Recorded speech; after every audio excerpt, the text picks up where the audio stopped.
Let them fix fuel and line. That's the reason why I'm brother. What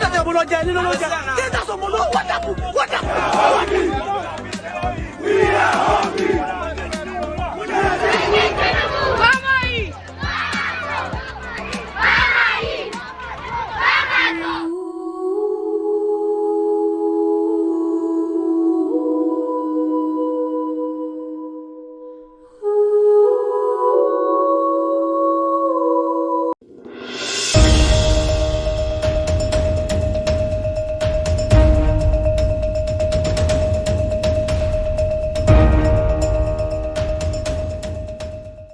With only 1 day left until the planned nationwide hunger protest, Nigerians remain divided on the issue, as some support the demonstration while others express opposition. Young Nigerians are expressing widespread discontent with the current administration's policies and are set to take to the streets from tomorrow. This has elicited mixed reactions from influential voices and the general public. Now, in an effort to prevent potential disruption, the government has urged organizers to reconsider their decision to proceed with the protest. As tensions rise, Nigerians anxiously await the outcome of the 10-day protest. And, of course, looking forward to seeing how things turn out. Now, joining us is Nigerian politician and human rights activist, convener of the Revolution Now movement, Omoyele Sowore. Good morning, and thanks for joining us. Good morning. Thanks for bringing me this one. All right. I mean, you've been an active member of, the civil society for a long, long time. You've participated in many protests, even some of them that, were seemingly, violent. Well, you were attacked. So I want your thoughts on when the government says, the protest should not hold because of the fears that it will be invaded by thugs and people would hijack the protest to commit anarchy on the Nigerian state. Is this a genuine concern that the Nigerian police and the Nigerian government should have in order to discourage protesters? No, it is a very well recognized internationally known right that people have that obligation to their conscience to object to whatever is wrong in their society. And that is what protests are about. And that is why protest has been used as a tool to effect change by social, political, and economic change agents around the world. The people that are referred to as thugs are actually not thugs. They are relatives, friends, cronies, and associates of those in government. That is why it is so easy to mobilize them on election days. On protest days, because they are hoodlums during protests, and they are talks during elections to help them rig elections. So it is wrong and unacceptable for us to continue to carry on with the narrative that because of people that government has weaponized and empowered and armed, equipped to kill, destroy, and distract people with, the people should not exist anymore. We might as well just rename our country Federal Republic of Thugs, because it seems that thugs who are in limited number are more important than 200 million Nigerians. That is what the government is telling you. But we understand that this has been a gimmick that has been around for ages in trying to discourage and intimidate people whenever they want to exercise their fundamental rights to protest against unpopular government policies, yes. Part of the complaints and the criticism that have been leveled against the administration is that they have had enough time to address Nigerians, enough time to, for the president to speak. So talk to us about the body language of the president, and is there anything that the presidency could have done differently to avoid or prevent this protest from happening? When NSAS took place, the protests had already commenced before there were demands. Some demands, there was one demand which was to erase SARS. But in this case, this protest or revolt, as it is, the government is understanding it to be, is such that the demands had been presented several weeks ago in advance to the government. And in fact, if you watch the timelines of some of the government handles or their official people like Bayo Nonuga, they have been addressing the demands on their own. They're saying this one is possible. I mean, all of it to them is impossible. So they're aware of it, but the goal is not to fix Nigeria. It's not to address these fundamental demands that are existential in nature. Their goal is to assert that nobody in this country has a right to complain whenever they take unpopular decisions. And that is why their body language has been to mobilize the military, to mobilize the police, and to mobilize thugs, to bribe and cajole, and in some cases coerce people, to detain and arrest people as they've done in Sokoto, Kano, Kaduna.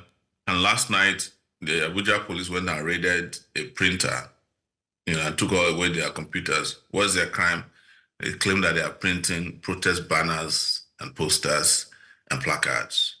So does that look like a government that's interested in addressing public grievance? No, they're not. Because honestly, they have nothing to offer. Yeah. All right. I also want you to quickly speak on some of the demands from the protest. I saw, that you also shared this on your X or Twitter page. Some of the demands for the Days of Rage protest.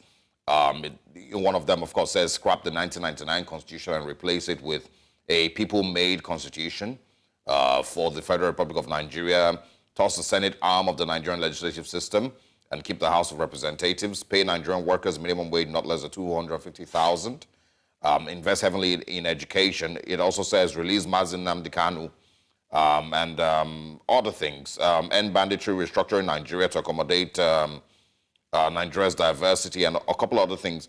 Do you think these things are achievable, with a 10-day protest? Do you think the Nigerian government, some of them that you've mentioned, here, or that are mentioned here, like releasing Nnamdi Kanu and, the constitution that you're asking that it should be scrapped and replaced, are these things achievable with a 10-day protest? Or is the protest really just to make a point to the Nigerian government? They're achievable in hours if the government is really interested in resolving these issues. Let me, bring your minds to when the president wanted to approve the minimum wage, the one that we are opposed to, which is the 70,000 naira minimum wage that can buy a bag of rice. It took them just a few hours to get the rubber stamp Senate and House of Rep to approve it. When he wanted to extend the tenure of the Inspector General of Police by 4 years, it took them just a few hours. When they wanted to buy a private jet for $100 million, it took them just a few days before.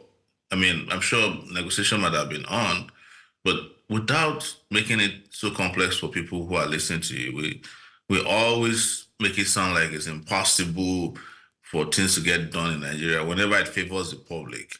But whenever it wants to favor the political class, it doesn't take time. It doesn't take time to get anything that they want. It doesn't take time for them to loot. It doesn't take time for them to destroy. It doesn't take time for them to oppress and suppress Nigerian people. It doesn't take time for them to kill the people of Nigeria. But when Nigerians demand for things that are existential in nature, that enhances their dignity and well-being, we are always arguing if it is possible. But we live in a country where it is possible for somebody to have everything, and it's impossible for a majority to have just a little. That is where the problem is with these arguments that we're making. South Africa had apartheid until 1994. They had a different constitution for the period or duration of apartheid, which was almost, which was more than a century, almost long. But when they wanted to end apartheid, it took them a few weeks to put in place an interim constitution and transition to a black majority rule in South Africa. So the same thing with Kenya, even last week. Everything that the government said was impossible before the protests started was possible in a matter of days. So They are going to be humbled by the people because it is the people now that are exercising their power and authority. Just to add to that, the one that you posted, right, that is tagged Days of Raid Protest, End Bad Governance in Nigeria for the Days of Raid Revolt, and the list of demands, there's about 15 of them. It ends with diaspora voting. There's a different one, which we shared on our screen just a few minutes ago, that has 10 demands. Does this mean that, yeah, exactly this one, does this mean that the demands are varying amongst different sectors of the protest or different, parts of the protest? You have one that has 15 demands. This one has 10 demands. This one doesn't mention Nnamdi Kanu. This one says, release NSAS protesters that are still in detention. Yours mentions release Mazi Nnamdi Kanu. Isn't that already showing, an issue here? There's no issue at all. There are a lot of people who are aggrieved across Nigeria. And some of the demands must have come across are even tailored to their local needs. Some of them are interested in demands that will make their life better in the states and their local governments. So there's nothing. Our one is the global demand. A lot of people don't even understand what it means for the diaspora to vote. But because we have a deep understanding of what will solve the problem afflicting Nigeria, that is why we are not presenting a list of demands that are limited in nature. But that doesn't mean that the demands you have read, which came from another group, are not legit.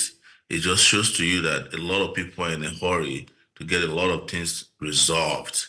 But you also have found some common demands across board, like reversal of the petroleum subsidy removal. Our one says corruption-free because they can return it and continue the corruption and the binging on the national treasury that they do with it, which is corrupt regime of subsidy, which has been the problem that they admitted is that their friends, cronies, and their associates just robbing with this. But it is the duty of government to clean that corruption.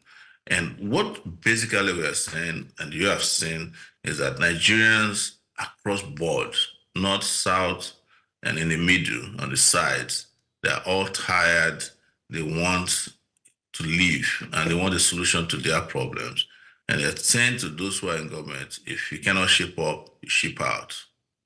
And what do you say to those who argue that whilst they recognize the right to protest, and while the Constitution recognizes the right to protest, there are also limitations to that right, where there is a fear of, in fact, I'm going to quote Section 45 that says, nothing in Section 37, 38, 39, 40, and 41 of this Constitution shall invalidate any law that is reasonably justifiable in a democratic society, A, in the interest of defense, public safety, public order, public morality, or public health, or B, for the purpose of protecting the rights and freedom of other persons. And part of the argument would be that when one person's right begins, another person's right, or when one person's right ends, another person's right begins. So what would you say to those who argue that, yes, the right to protest is guaranteed, but that the guidelines should be strictly implemented to ensure that the rights of others, like businessmen and those who have to move freely every day, is not in any way inhibited?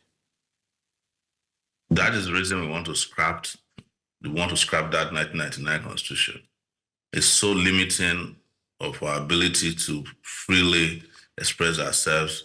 It's destroying the ability of Nigerian people to achieve their potential. So you are reading a Constitution that we have already told you should be scrapped. But even if you want to believe in the 1999 Constitution, which was written by the military guys, because that's how they think, you should also understand that these protesters at this time, and that has always been the case, has always made it clear to government that they are not involved. This is non-violence. They're not engaging and involving in violence. You and I know, media people, that it is government that's always, all the time, 100% engaged in violence. They're the ones who are now mobilizing people in Lagos to attack protesters across board. They're the ones who have gone to mobilize traditional worshippers, the Oro worshippers who are roaming the streets of Lagos, those elders who sold the future of young people in this country. You know, the elders that Wole Soyinka used to say is wasted generation, who didn't fight for themselves, didn't fight for their children, and are now standing in the way of a generation that wants to liberate themselves. It's government that is mobilizing them. So the right to protest is very clearly enshrined in their own constitution, the 1999 military constitution. But they are not interested in those rights. They're interested in limiting the rights of people who want to protest, or even asking them outright that they cannot protest.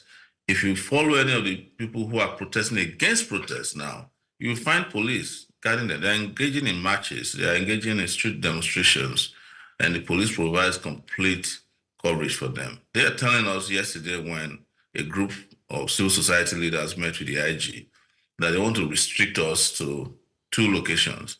They even went ahead to get a court order from the Lagos High Court in Igboshere saying that there are 2 locations for protests in Lagos.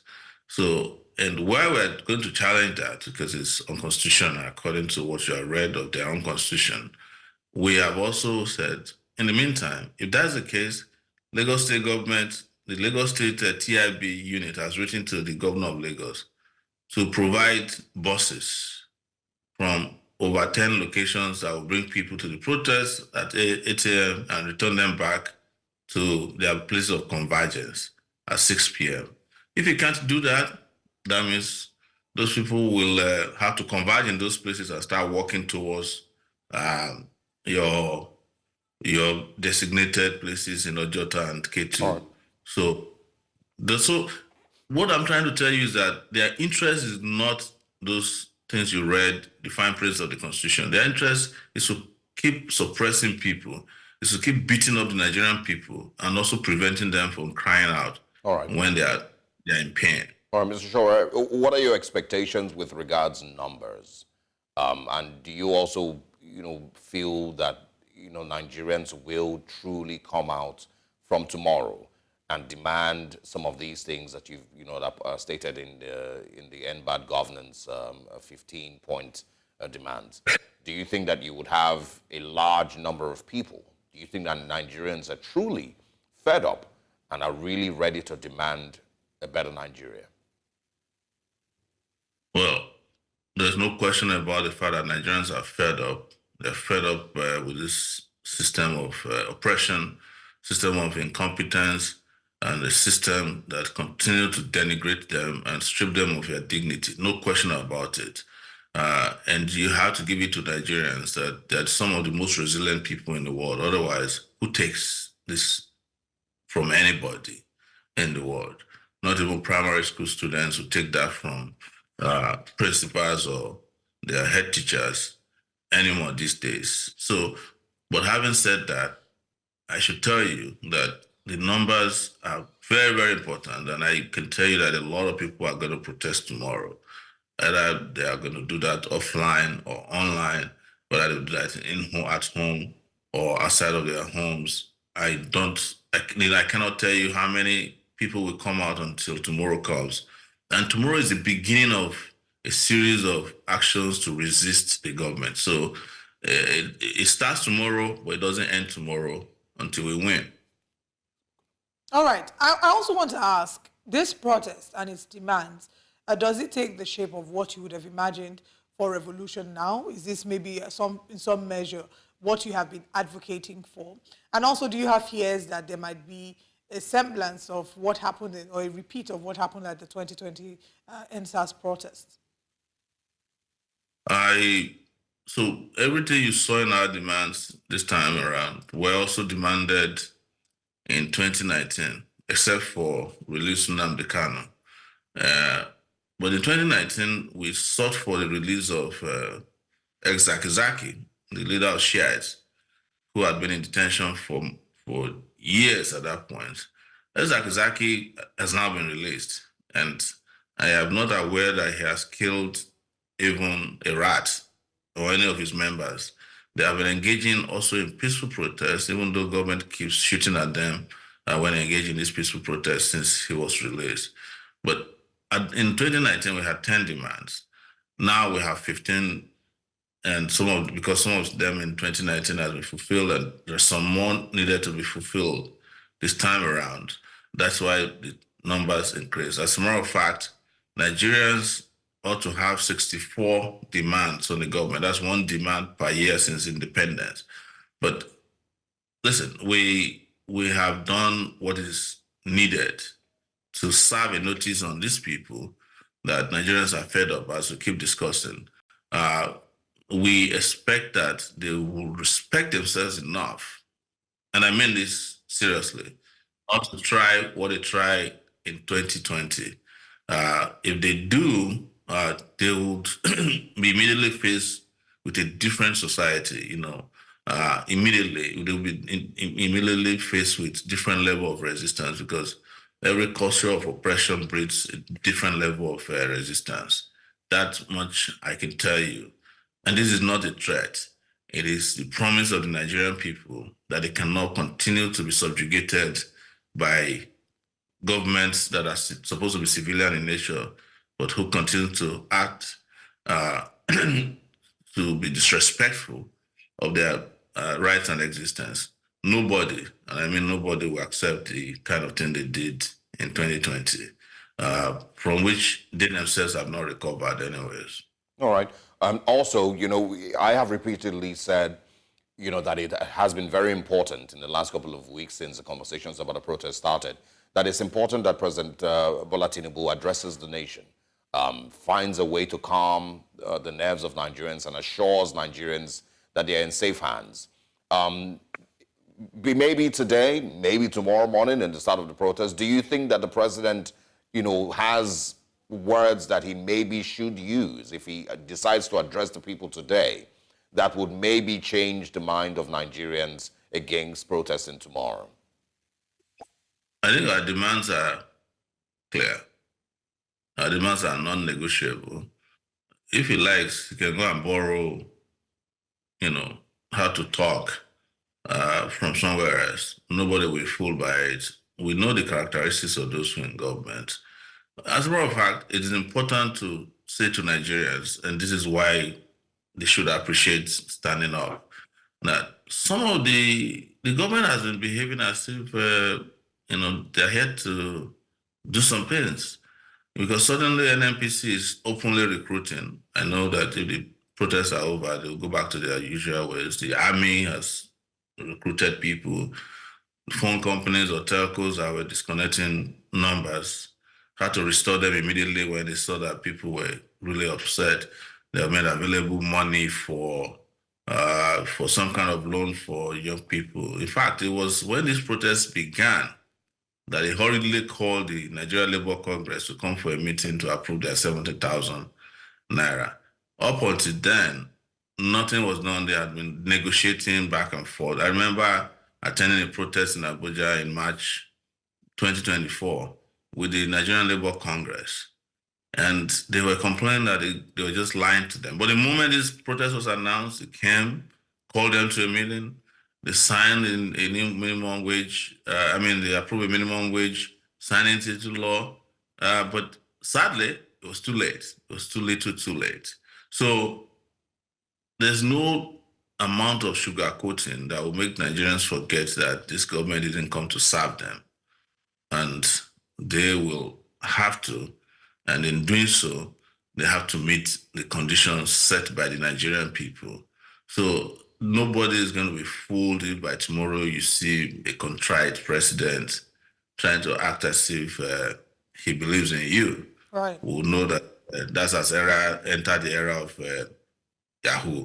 And yes, there are different points on the agenda that the Nigerians are asking for, which is why they're heading to the protests. But the main trigger, we would think, would be the fact that the economy, as many would say, hasn't been the best in the past few months and years. And people are hungry. People are hungry. Inflation is at an all-time high.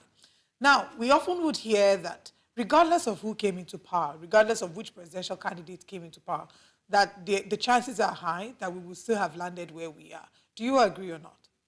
Not true, not true. You have someone in front of you talking to you who never proposed to remove fuel subsidy, because I know it will cause untold hardship, or the floating of the naira. I spoke extensively about it in 2022 and 2023. And so many of the decisions they are taking now, like building a $21 billion naira mansion for the vice president, buying $100 million jet for the president, the amount of corruption that has happened, awarding 16 trillion naira project without bidding and transparency to a friend of the president in the name of the Coastal Highway. So many of the malfeasance of this government, since there's no serious precedent that should have done it. But I'll tell you this: what is driving the Bola Tinubu's regime impunity is what they got away with in Lagos. This is how they started in Lagos, like a joke. They were calm, they started, and then they took over Lagos. And they started telling people that they're the ones who built Lagos, even though they just practically just converted Lagos to their private estate. So it is that impunity that took them to Abuja. The impunity that, what is everybody going to do to us? They're just shrugging their shoulders at you. But now they woke up one day and discovered that, oh my goodness, these people are not joking. Okay. Right. Well, we'll see how things turn out tomorrow. Like you said, you expect that there would be a large turnout of Nigerians willing to protest and make these demands. Would also like to see what the response of the current Nigerian government is in different parts of the country, here in Lagos, in the FCT, and in other states. Omoyele Sowore, thank you very much for joining us, and of course, follow up with these issues and have you join us again. Thank you so much for having me, and have a new day tomorrow. Nigeria, they use computer. The leaders of Nigeria, they use radio where they turn the knob.